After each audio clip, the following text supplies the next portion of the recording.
siempre hay temas para hablar con él. Recién se lo decía fuera de aire, podemos hablar 2000 horas. Vamos a elegir algunos temas, algunas cosas que me gustan ver en las que está Carlitos del Frade, que es nuestro invitado, y le damos la bienvenida. ¿Cómo estás, Carlos? Muy, pero muy bien, Aldo. Muchísimas gracias por la invitación. Siempre es bueno venir por acá.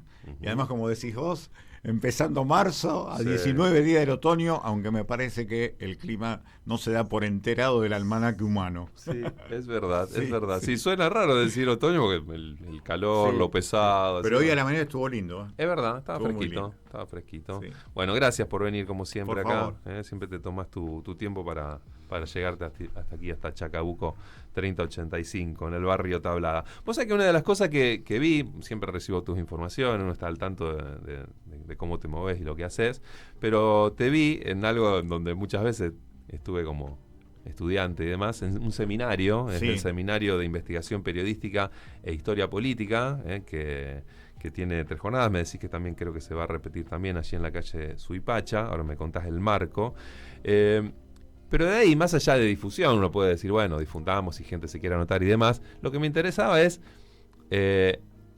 cuál es la importancia hoy en día, en un momento que está tan en jaque nuestra sociedad, que uno ve tantas cosas a nivel medios de comunicación, tan flojo lo que sucede a nivel medios.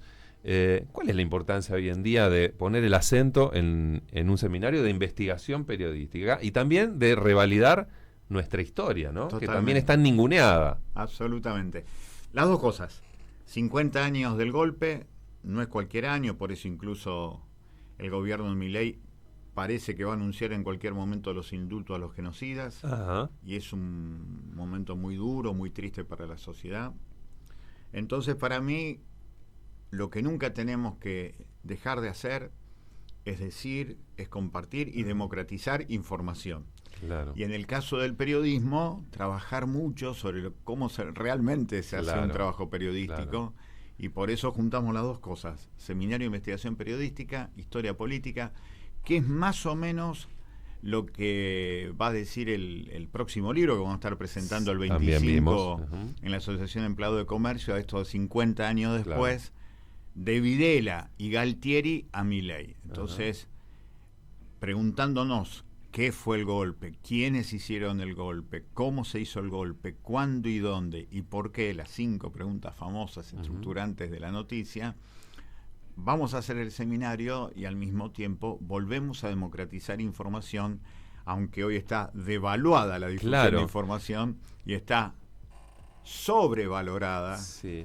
Todo lo que tiene que ver con la opinión sin fundamento. Claro, y además, por eso el tinte de la conversación contigo, porque vos dar seminarios o clases de periodismo, de investigación, es algo que te ha constituido en toda tu vida, en toda tu carrera.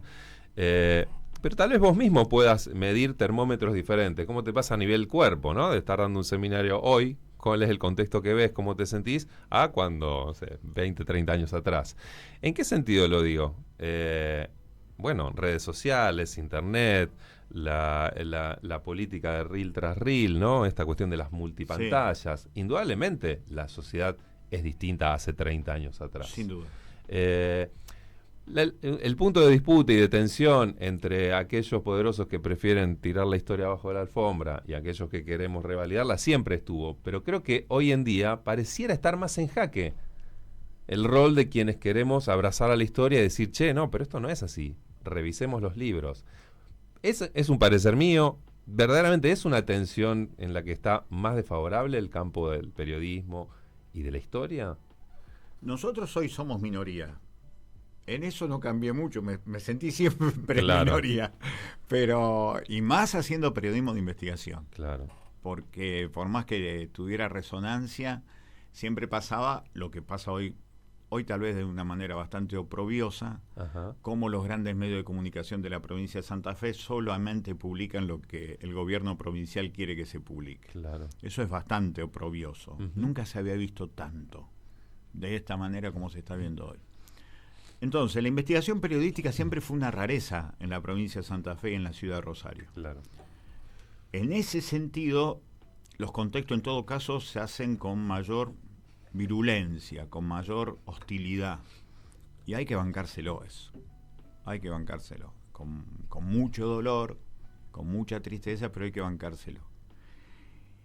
Pero después está la otra necesidad, lo que yo estoy convencido, que como la Argentina se diluye, se ha atomizado, en realidad se ha destruido la conciencia política de nuestro pueblo, la conciencia histórica, más que nunca hay que volver a hablar con datos precisos sobre lo que significa la historia contemporánea, y para eso, más que nunca, hasta último momento lo vamos a estar haciendo. Así que, de la bronca, saber que allí hay un sentido existencial, que hasta que entregues definitivamente el equipaje, como decía Villepolín, hay que seguir diciendo cosas con nombre y apellido, y mostrar las diferencias. Y efectivamente está lo otro, que eso también tiene que ver con algo que ha hecho el capitalismo del 2008 en adelante, a partir de los celulares con información, que es hacerte creer que el tiempo valioso es tan importante que todas las cosas deben tener la duración de un reel, como dijiste vos. Y es mentira. Los verdaderos tiempos existenciales para las cosas realmente importantes, el amor, la amistad, el compañerismo, el trabajo comunitario, demandan tiempo. Entonces, que vengan las personas que se animen a invertir parte de su existencia más allá del reel. Claro, es que por eso yo nombré, ¿no?, esto del reel tras reel, las multipantallas y demás. Es una de las tantas batallas culturales también que estamos librando, y es una de las grandes contaminaciones que hay, ¿no? Porque estamos hablando todo el tiempo, ¿no?, de contaminación, pero esta también lo es, porque es una contaminación que se ha metido adherida a nuestra mano. Y nuestro dedo pulgar, que no para de deslizar. Pero además es eso, alguna vez charlamos, Aldo, lo que significa este tipo que yo sigo mucho, que es Byung-Chul Han, que decía: la seducción del celular es hacerte creer que al pulso, al roce de la yema del dedo, vos tenés la información del mundo. Es muy seductor eso. Tremendo. Es irresistiblemente seductor saber que con el desplazamiento de la yema de tu dedo vos sos dueño de la información del mundo. Ahora, eso es una gran trampa. Claro, y es una gran derrota en el sentir que muchas personas podemos caer en algún momento en eso, ¿no? Y sí, pero porque es inevitable también, por lo que significa el capitalismo. Ahora, en algún momento empezamos a decir menos redes, más asambleas. Escuchar y mirar es una cosa diferente, y ahí le volvemos a encontrar el sentido a eso tan ninguneado que es la vida. Y abrazar espacios, lugares, que también estamos cada vez más en jaque. Una radio comunitaria, lo sabés, las luchas nuestras, una biblioteca popular, ¿no? El castigo constante en estos últimos 2 años, los primeros del gobierno de La Libertad Avanza, fue un ataque directo a tratar de hacer todo lo posible para silenciar espacios como estos, ¿no?, que son los lugares donde precisamente estamos tratando de tener una mirada crítica a esto que estamos conversando con vos. Y si siguen nos apagan, existiendo, y siguen existiendo. Eso también es bueno, porque reparar en lo que existe de manera diferente es casi hoy una obligación militante. Saber que hay cosas buenas, mirarlas, decirlas y compartirlas. Porque hay muchísimas. Muchísimas. Sí, abrazamos eso, ¿no? Es casi, una vez me dijiste, de la prepotencia de la presencia. Esta cuestión de insistir verdaderamente, a pesar de la adversidad. Está claro que espacios como estos que yo marco, estamos subsistiendo ante una gran adversidad, ¿no? No hay ningún ámbito favorable. Uno podría decir, nunca lo hubo. Sí, es verdad, pero ahora hay una hay una mayor hostilidad, ¿no? Y saña. Hay saña. Hablando de saña, no podemos despegarnos de la coyuntura. Uno viene, así como recién hablaba con Nico Giuliano de fútbol, viene pegado a la noticia del ayer. Ayer hubo una apertura de sesiones. Con Flor hablábamos al comienzo. El grado de virulencia, de agresividad, ¿no? Vos sos una persona que se ocupa, se preocupa y luce un pensamiento sobre la utilización de la palabra. Podemos detenernos también en eso, pensar qué es lo que pasa a nivel sonoro en esa apertura de sesiones con un presidente que verdaderamente está todo el tiempo siendo insultado seguramente. No quiero denostar que no haya habido chicanas desde los lugares sin micrófono, pero el rol de quien presidía ayer esa sesión era la del presidente, todo el tiempo agrediendo. Nosotros decíamos, ¿Qué es ese modelo? ¿Qué se está replicando con ese modelo? Que hay una pantalla prendida en una casa y un pibe caminando, ve, escucha, ¿no? ¿Qué pasa con esa violencia, Carlos? A mí lo que me parece que tanto Milei como Trump son representantes individuales de la construcción de los últimos 20 años, de lo cual charlábamos. Ajá. Y esa expresión política cultural, porque son las dos cosas, Trump y Milei son expresiones individuales políticas culturales, Ajá. no hay política sin cultura, terminan siendo masivas y eso le da nada más y nada menos que el poder político, la legitimación de las mayorías. Ahora, lo que hay detrás de todo eso es lo que se ve. Sí. Yo estoy convencido que el que insulta se insulta. Ajá, a ver. Y se termina totalmente anulando como persona. Yo estoy convencido de eso. Bien, a ver, desarrollar ese puntito. Para así, yo creo que el que insulta se insulta porque cuando caes en el insulto dejas de lado la racionalidad. Bien. Y te metes en un ámbito en donde es muy difícil encontrarle una salida que sea síntesis entre dos cuestiones. Entonces yo estoy convencido que el que insulta se insulta. Ajá. Se anula en la discusión racional, pero busca otra cosa. Claro. Busca crecer en un universo en donde es mucho más fácil vivir del insulto que del pensamiento. Yo por eso dije, cuando terminó el Mundial de Qatar, qué mal nos vino ganar el Mundial de Qatar. A ver, me sorprendiste con esa. ¿Por qué?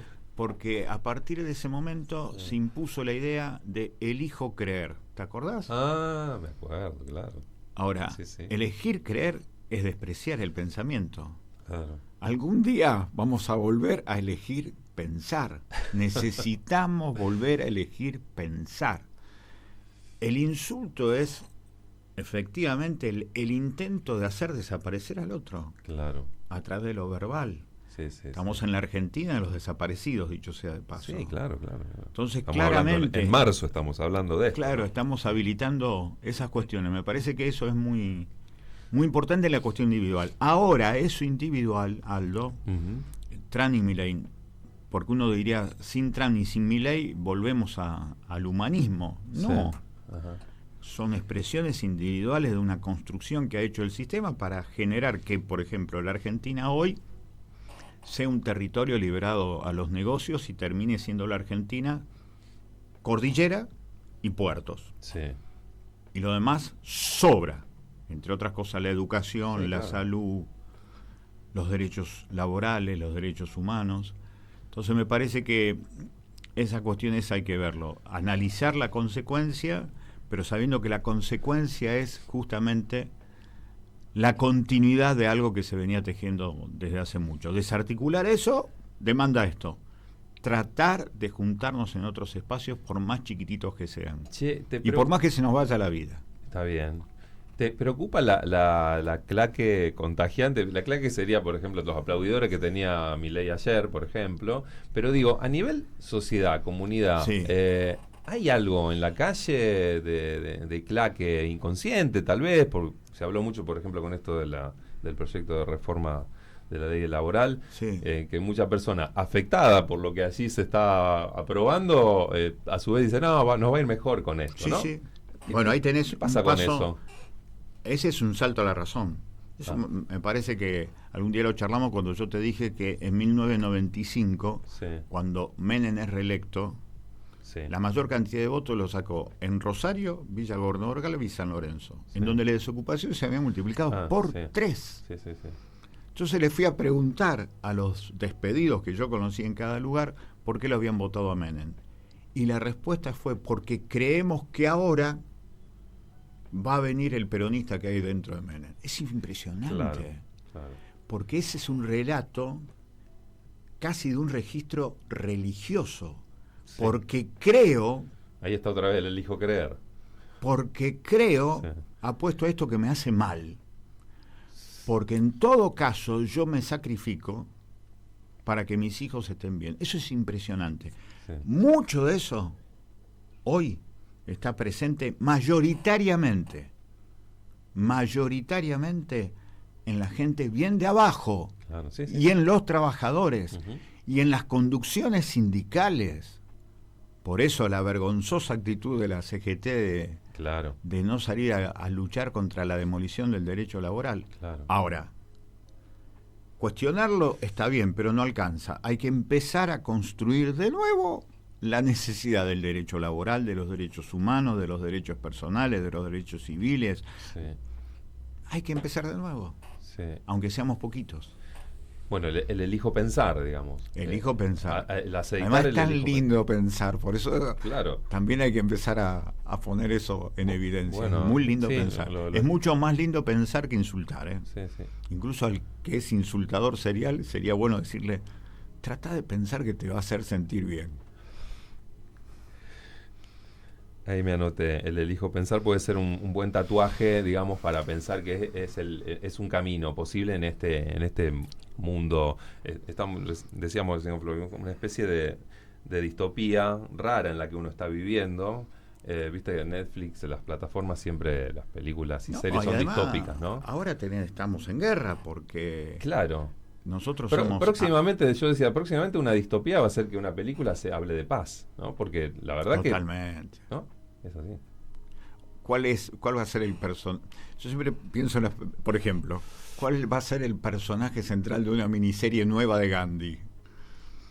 Villanath Gosé, el que lo termina matando. Claro. ¿Y cómo se alimentó ese que lo mató? Claro. ¿Cuál va a ser el personaje en una nueva versión de La Pasión de Cristo? El que le clavó la lanza, Gallo Casio. ¿Quién fue Gallo Casio? Bueno, es probable. Y ahora me da la sensación que en Gandhi y Cristo hay otras cosas. Sobre lo cual sería interesante charlar. Mucho se habla y se trata también en esto ya de lo que es el elemento de construcción de contenido cultural. Las películas lo son. De una manera formidable. Incluso lo digo, amando el cine y amando las series, las películas y los libros y demás.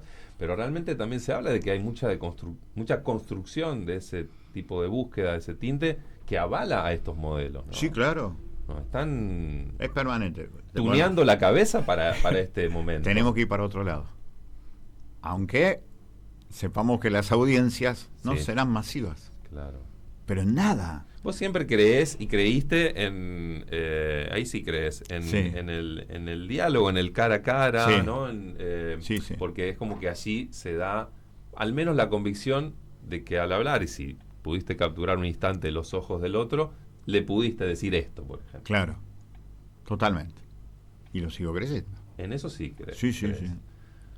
Bien. Sí. Porque además me pasa en la calle. No, claro. Lo mejor que te pasa es cuando estás en la calle y recibís comentarios de todo tipo. Incluso la gente que piensa distinto se acerca, te dice cuál es su historia. Incluso te dicen por qué lo vota a Milei. Y son tipos laburantes, tipos que recogen la basura, que son mozas, que son mozos, que son empleadas, que son empleados, que son docentes. Y para mí es una riqueza formidable poder escuchar, porque te abre la cabeza y te das cuenta que hay que estar siempre mucho más allá de las consignas. Claro. Aparte, bueno, quienes te conocemos un poquito, podemos dar fe de eso porque siempre elegiste, ya el periodismo, tus presentaciones de libros y demás, te ha hecho siempre recorrer kilómetros, pero ni hablar en tu carácter de diputado, muchos kilómetros, y te gusta recorrerlos verdaderamente. Sí. No elevado, que no tocas el piso, al contrario, al revés. tocas el piso todo el tiempo. Sí. Y ahí se dan los diálogos, eso cara a cara. No, aparte, a la gente yo la recibo en los bares. Sí, ya sé. No hay oficina. Las oficinas de Carlos de Freso, en los bares. Sí. Bien, bueno, el elijo pensar creo que es la consigna, ¿no? Uno tiene que abrazar, creo que es necesario sentir la necesidad de abrazar algo, sentir una posibilidad de idea que me saque para adelante. El elijo pensar y proponérselo a tu compañero, compañero de trabajo, o alguien que conociste eventualmente en la cola de un banco. ¿Por qué no decir, elegí pensar? No puede ser. El otro día, por ejemplo, en uno de los bares que tradicionalmente voy, una de las trabajadoras, que la conozco también de hace muchos años, estaba convencida que había que bajar la edad de punibilidad a los 11 años. Ella decía que había que bajar a los 11 años. Entonces después, al otro día, entramos a charlar, yo le decía, pero vos sabés que de la cantidad de homicidios que se producen en la Argentina desde hace 20 años hasta acá, las chicas y los chicos menores de 16 años solamente cometen el 0,5% de los homicidios, con lo cual el 99,5% de los homicidios está por arriba de los 16 años. Ah, no sabía. ¿Y qué te dice eso? Y que para muchos no va a servir. Claro. Pero, ¿qué te permite esa posibilidad de un diálogo? Yo escucho esa primera opinión, entonces la primera idea es salir a confrontar. Como sé que me voy a volver a encontrar, por eso la cuestión de los tiempos, al otro día yo puedo decirle una información precisa, concreta, que no admite comentarios, salvo que tengas una información que diga no. Claro. En el 2025 los chicos y las chicas menores de 16 años cometieron el 60% del homicidio. No, cometieron el 0,5%. Esa es la información y real. Entonces ahí empieza la posibilidad de charlar y te vas encontrando, ahí empiezan a aparecer las cuestiones de síntesis. Uno siente tal vez lucha desigual. Antes hablábamos de las tecnologías, el reel tras reel, y uno siente pequeño, pero sí lo valoramos, ese encuentro cara a cara, un diálogo de dos personas, que alguien capaz que cambió un poco y se fue eligiendo pensar, a estos reels de llegadas de a miles. Pero no, pero claro, es el camino que hay que hacer igualmente. No abandonar Pero si en el otro no podemos incidir. Claro. Es lo que siempre le digo incluso a los trabajadores de Verónica, por ejemplo. Y porque nosotros necesitamos, no tenemos el poder para definir hoy una cosa que mañana va a cambiar. Eso lo tiene verdaderamente el poder económico en alianza con el poder político. Nosotros no, acá se trata de insistir. Y si necesitas algo urgente, hay que empezar a llamar personalmente a los ministros. Y si el sindicato no se mueve, hay que tratar de hacer que se mueva. La dimensión del tiempo también generalmente genera mucho rencor. Si yo hoy no logro nada con el paro, ¿para qué diablo voy a parar? Eso se ha instalado también. Claro. Bueno, hay que empezar a decir, no muchacho, el paro no es para que mañana estemos diferentes, es para decir que así nos están haciendo mal. Claro. Y viene bien juntar fuerzas para cambiar, eso nos hace mal. Sí, es una expresión el paro. Una expresión de lucha, de pelea, de decir no a tal cosa y de ir juntando cosas para algo distinto. Pero bueno, hay que decirlo, sí, claro. Porque si no te ganan, le ganan la cabeza al que está al lado tuyo. Hoy hablábamos de recintos, sí. ¿no? Bueno, las sesiones, bueno, los tratamientos de los distintos proyectos de ley y demás. Bueno, vos habitás el recinto de la Cámara de Diputados. Ahí uno te ve también en tus expresiones o cuando tomás la palabra y demás, con tu vocación también del decir, del invitar a pensar y demás. ¿También sentís desigual allí tu lugar en el recinto? ¿Sentís que, estoy hablando ya de tus pares, Sí. compañeros de trabajo, tus pares? Sí. ¿Sentís desigual la cuestión? ¿Sentís que hay personas que tal vez los pensabas en antípodas? No porque nadie se vaya a cambiar de partido y demás, pero que lo sentías en las antípodas de diálogo. ¿Sentís que has podido transicionar algunos puntos en común? ¿Cómo es ahí la convivencia? No, como nunca nosotros sentimos mucha censura. Yo creo que estamos en el peor momento de la legislatura provincial de estos últimos 10 años, en donde tuve el privilegio de estar. Es un momento muy difícil en donde te imponen las mayorías y te ponen la agenda de un radical que se olvidó totalmente de Alfonsín y que se fue a la derecha, como es el caso de Puyaro. Claro. Entonces, hay gente que vos decís, ¿por qué están apoyando esto? Y no hay muchas explicaciones, ni tampoco te la quieren dar. Claro. Y si te pueden censurar, te censuran. En la propia legislatura. En la propia legislatura. Es un momento bastante horrible que demanda mucha energía para no caer en esto que yo te decía antes del rencor, por ejemplo. Claro. ¿Es un momento asfixiante, sentís? Es un momento en el sentido ese que muy bravo, hay muchísima censura hablar adentro y afuera. Pasa en los medios y también pasa en la política.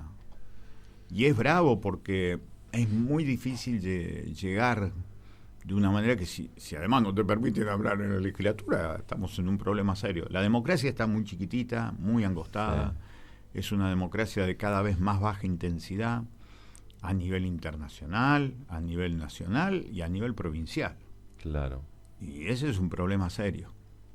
Sí, muy serio. Y aparte nosotros abrazamos esos lugares, ¿no? Digo, por eso también hablábamos de lo que sucedió en el sentido, qué es lo que se vio de la apertura de sesiones, digamos. Claro. Es un recinto que no queremos que la invitación sea a denostar esos lugares. Por el contrario, hay que habitarlos bien.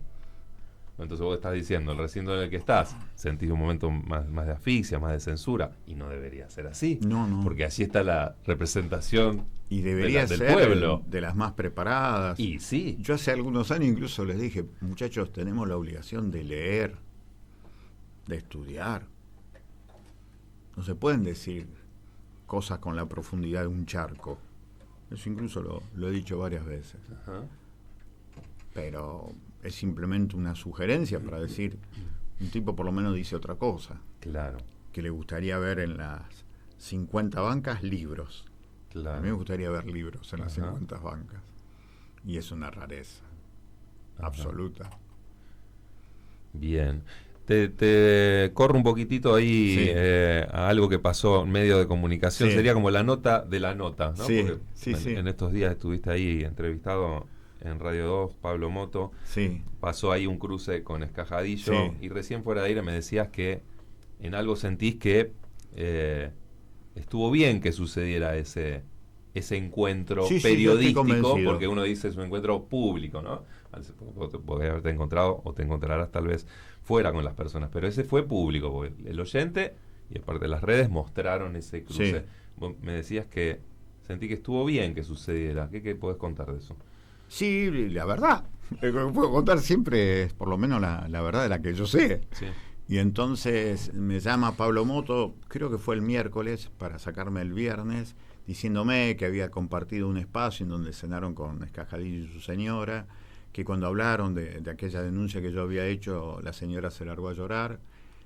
Y a mí me impactó mucho eso, porque el día que yo me encontré con la señora, que me dijeron que era la señora, yo sentí que había una carga muy fuerte, que ella no pudo decir nada, y yo tampoco encontré la forma de decirle que todo era resultado realmente de un trabajo periodístico, pero que evidentemente los que me dieron la información ni siquiera pusieron la cara. Claro.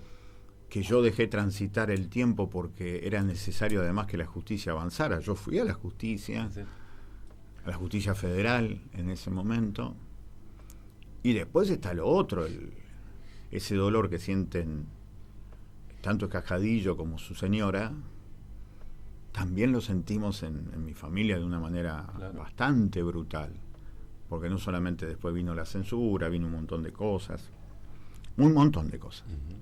Pero, por supuesto, como a mí me gusta pedir disculpas cuando las cosas no terminan bien, yo puse la cara y pedí disculpas. Después, si esperás una retribución de todos aquellos que mienten, difaman, insultan, la verdad que no hay que esperar eso porque no viene. En realidad a mí me gusta ser como soy, me gusta seguir avanzando por la vida, mostrando la cara y sigo. Tu pedido de disculpas fue lo genuino que debe ser, no esperando algo, sino sabiendo que lo tenías que expresar, digamos. Sí, porque de alguna manera también, frente a todo lo que está pasando, si semejante dolor uno produce, tratar de mitigarlo. Claro. Porque además no hubo una intención de eso. No hubo, yo siempre digo, no hubo la teoría de la real malicia. Yo no busqué. Y después, por supuesto, había que aguardar tiempo porque queríamos saber si esa investigación se desarrollaba. En ese tiempo yo me lo fui cruzando el Escajadillo por los mismos hoteles que andaba yo en Santa Fe. Hoteles de 2 estrellas, 1 cuarto. Entonces yo digo, ahí hay algo. Y bueno, llegó, Pablo Moto me dijo eso, y yo de entrada dije que sí, cosa que se ve que también le sorprendió a él, porque él lo dice.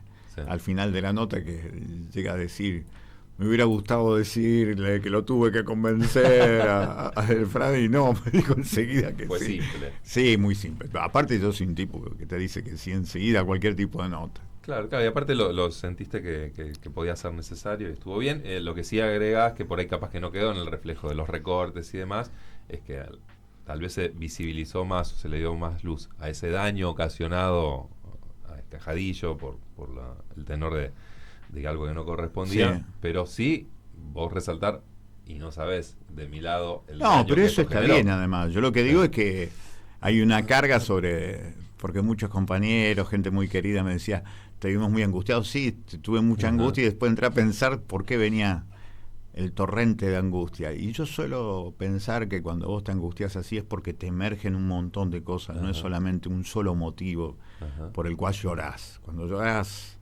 salen un montón de cosas. Y ahí es la puerta de salida, Claro. es una, pero lo que sale Sí, son muchas cosas, muchas cargas. Yo llevo escrito más de 100 libros, Aldo. sí. He hecho investigaciones muy pesadas, muy pesadas. Entonces, y nunca en ningún juicio hubo algo que nos dijeran fue mentira. Claro. Aborrezco eso. Claro. Entonces después, cuando ves la respuesta, bueno, ya está, hay que bancárselo, hay que seguir. A mí me hizo bien, creo que mostré algo ahí que tiene que ver con lo que uno es y ojalá que le haya servido especialmente a la gente que se sintió mal por una investigación que tenía fuentes muy importantes, pero después las fuentes rumbearon para otro lado. Claro. Diego, estaba pensando, porque también empezábamos hablando y ahora por ahí cerramos para volver a mencionar lo del seminario. Sí. Digo, uno, mientras está en este tránsito de la vida, es una máquina de aprender constantemente, porque para vos también toda esta situación la podés tomar como un nutriente que vos vas a saber trasladar en tus seminarios y demás, porque es algo que le pusiste el cuerpo, ya no es teoría. No, claramente. Pero además yo eso le cuento a los pibes. En los seminarios generalmente, por eso ahora vamos a sacar este libro de los 50 años y después en octubre vamos a sacar un libro sobre periodismo. Ajá, bien. Sobre investigación periodística. Ajá, bien. Creo que se llama Noticias y Humanismo o algo así. Va a ser una cuestión así. En donde voy contando las historias de muchas investigaciones que tuvieron mucha repercusión.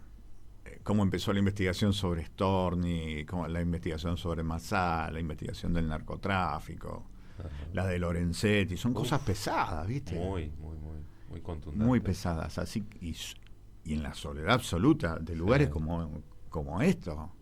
Nosotros nunca estuvimos en Canal 3 y Canal 5 para hacer las investigaciones que hicimos. Siempre lugares muy pequeños, muy frágiles en cuestión de poder político y económico. Sí, y que siempre le pusiste el cuerpo, tu capacidad obviamente como laburante, como gran periodista que sos y tu pluma, pero el cuerpo, ¿no? El compromiso. Y sí. Eso también sos un invitador cuando das una charla o en clases del implicarse, porque en definitiva es uno con su cuerpito el que va recorriendo las experiencias. Las redes nunca te van a dar lo que te da ir a un lugar, escuchar a una persona, ver sus tiempos, ver si se emociona, ver si cuando miente se le apaga el brillito en la mirada. Eso para mí es muy importante. Es un gran descubridor, un escaneo haces vos cuando tenés a alguien adelante. Y con el tiempo te va pasando eso. Sí, va pasando. Sí. Bueno, a ver, hablemos de esto, si es que se puede invitar, porque en realidad había cupos completos. Ya está, pero aparte fíjate... ¿Pero va a ser ahora en estos días? ¿Empieza? Mañana empieza a las 6 de la tarde, allí en Suipache de San Luis. En realidad son 6, porque como se anotó tanta gente... Entonces empezamos a hacer 2 grupos. 2 charlas por martes. Bien. Un primer grupo a las 6 de la tarde, el otro grupo a las 8. 2 cortes. 2 cortes. Y ahora, por lo que veo, también va a haber en los 3 primeros martes de abril. Así que a la gente que se quiera anotar... O sea, hay chance de si alguien se quiere anotar a los próximos. ¿Y dónde debería preguntarte a vos? ¿A tus redes, por ejemplo? En las redes se meten ahí en donde aparece la cuestión del seminario de investigación periodística. Hay un lugar para anotarse. Y ahí nuestra querida compañera Mercedes Meyer se las ingenia para ir ubicando a la gente. ¿El lugar físico donde va a suceder? Es Suipacha y San Luis, es una casa que se llama Estación Soberanía, por lo que es nuestro Frente Sí. Amplio por la Soberanía. Uh-huh. Así que va a estar ahí, vamos a ver si funciona todo, como para mostrar Sí. videos, y el pizarrón. Para mí el pizarrón obvio. es fundamental. Bien. 3 encuentros. 3 encuentros y la verdad con mucha alegría. Da para más, porque la excusa es el analizar el terrorismo de Estado a partir de Rosario, todas las investigaciones que hicimos, quién fue Galtieri, quién fue FESER, cómo estuvieron las empresas vinculadas a estas, que son las mismas que están ahora. Ajá. Y sí. Es interesante. Sí, y totalmente necesario, no solo porque estamos habitando marzo, que uno obviamente Sí. habla de esta fecha por el 24 de marzo, pero no es una efemérides, es una necesidad de hablar de estas cuestiones, porque uno ve en la replicación de modelos de los poderes que hay mucho de aquello, Sí, sí. con distintas herramientas o recursos, pero que siguen haciendo como el mismo daño, ¿no? Hace poco hacíamos cobertura de la cuestión de la causa del Villazo y el retroceso. Bueno, eso es impactante. Bueno, por Es ejemplo, muy digo, impactante. eso es hablar hoy, 2026, ¿no? Sí. De una absolución ahí en la causa del Villazo. Entonces, digo, no estamos hablando de algo del pasado, ni de No, no. efemérides. Porque el pasado jamás es hablar del pasado. Claro. Vos cuando hablas del pasado lo haces desde el presente porque te interesa Siempre. algo del presente. Siempre. Siempre la historia remite al presente. Sí. Así que bueno, abrazamos esa necesidad y el elijo pensar que nos dejaste hoy ahí como tatuaje. Esa es una consigna, sí. Ahí está, ahí está. Sí. Bueno, gracias Carlos por A tu vos, presencia. Aldo. Gracias a ustedes, un ¿Quedó privilegio. alguna cosita que por ahí querías contar? No sé, ¿te tenías en mente? Porque por ahí nos pregunté algo y... Gracias. Gracias. Gracias. Bueno, nos vemos en la próxima y Dale. suerte con esto del seminario, que ya Con la todo tenés gusto. porque veo que mucha gente se ha interesado. Y después cuando esté te traigo el libro. Bien. Para el 25. Dale. Acá en Rosario el 25. Dale, hablamos de eso. Y en todo caso, por ahí capaz que después que hayan pasado los seminarios, esta cosa me interesaría dejar como compromiso Sí. grabado. Cuando hayan pasado ya estos 2 o 3 dictados de seminario, estos Sí. 3 cortes que parece ser que vas a tener, me gustaría que volvamos a charlar y que me cuentes qué percibiste de la gente Sí. que asistió. Viste que antes te hacía esa pregunta, ¿no? Vos has dado clase en muchas épocas. Sí.